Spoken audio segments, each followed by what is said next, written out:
Hey everyone, welcome to this video. In this video, I will show you how to fix battery drain after update in Samsung Galaxy S26. First of all, check battery drain apps. Open settings, scroll down, click on battery.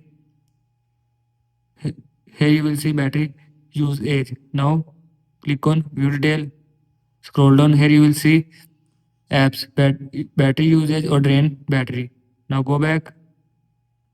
After that, turn off RAM plus.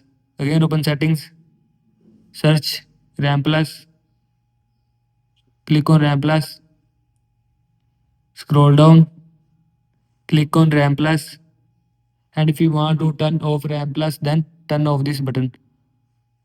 Now click on restart. After click on restart, turn off RAM plus from your phone. Now go back. After that, factory data reset.